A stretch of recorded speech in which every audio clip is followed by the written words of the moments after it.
వచ్చినట్టుగా రైతుల సమస్య గురించి మాట్లాడినా, ప్రభుత్వం కూలిపోతుందనే అంశం గురించి మాట్లాడినా, లేదా రేవంత్ రెడ్డి గారు బీజేపీలో కలుస్తారనే మాట గురించి మాట్లాడినా, వీళ్ళిద్దరు కూడా కూడబలుకొని అన్నదమ్ముల్లాగా ఒకటే మాట మాట్లాడుతారు. ఒక ఆయన ముందు మాట్లాడుతారు, ఒక ఆయన మధ్యాహ్నం మాట్లాడుతూ ఉన్నాడు. నేను అడుగుతా ఉన్నా, ఇలా రైతులకు సంబంధించి కేసీఆర్ గారు నిజంగా రైతుల మీద ప్రేమ ఉంటే భారతీయ జనతా పార్టీ 3 నల్ల చట్టాలు తెచ్చినాడు, వ్యతిరేకిస్తున్నట్టు చేసి మళ్ళీ మద్దతు ప్రకటించినావు.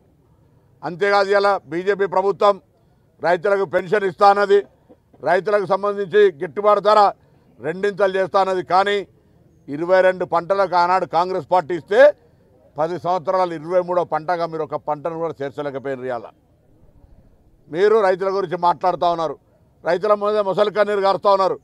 కాంగ్రెస్ పార్టీ అంటేనే రైతులు, రైతులంటేనే కాంగ్రెస్ పార్టీ. తప్పకుండా వచ్చే ఆగస్టు నెల నుంచి వాళ్ళకు 2 లక్షల రూపాయల రుణమాఫీ చేయడంతో పాటుగా వచ్చే వర్షాకాలం సీజన్లో 500 రూపాయల బోనస్ ఇస్తామని బల్లగుద్ది మా ప్రభుత్వం చెప్తా ఉంది.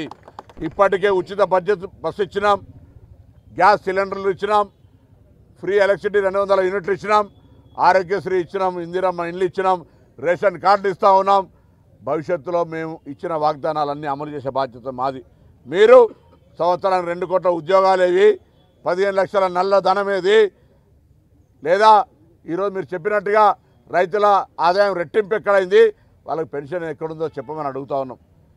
పరిశ్రమలు అమ్మేసి నిరుద్యోగ సమస్యను పెంచిన మీరు ఏ ముఖం పెట్టుకొని అడుగుతారనే మాట సందర్భంగా తెలియజేస్తూ, తప్పకుండా దేశ ప్రస్తుత పరిస్థితుల్లో ప్రజాస్వామ్యాన్ని కాపాడడానికి, నియంతృత్వానికి వ్యతిరేకంగా కాంగ్రెస్ పార్టీ అభ్యర్థులను గెలిపియమని కాంగ్రెస్ పార్టీ పక్షాన అందరినీ కూడా ఈ సందర్భంగా మార్నింగ్ వాకర్స్ను కోరుతా ఉన్నాం. మీ దేహం ఎంత గట్టిదనం అవసరమో ఈ దేశానికి రాబోయే కాలంలో అటువంటి గట్టి ప్రభుత్వం అవసరం. దేహాన్ని దేశాన్ని కాపాడుకుందాం.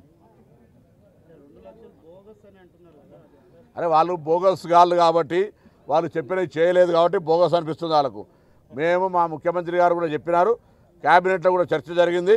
తప్పకుండా ఆగస్టు దాకా ఓపిక పట్టమంటున్నాం. మాకు 5 సంవత్సరాల కొరకు ఎన్నికైన ప్రభుత్వం 5 నెలలనే బోగస్ అని నిర్ధారణ చేస్తున్నటువంటి వాళ్ళు బోగస్ గాన్లా, మేము బోగసా, భవిష్యత్తులో నిర్ధారణ జరుగుతుంది. ఊరికి ఏది పడితే అది మాట్లాడితే కాదు కదా. అరే నేనేమంటున్నా, ఇప్పుడు రాముని పేరు మీద అంటే మీ పార్టీకి ఒక విధానం ఉంది.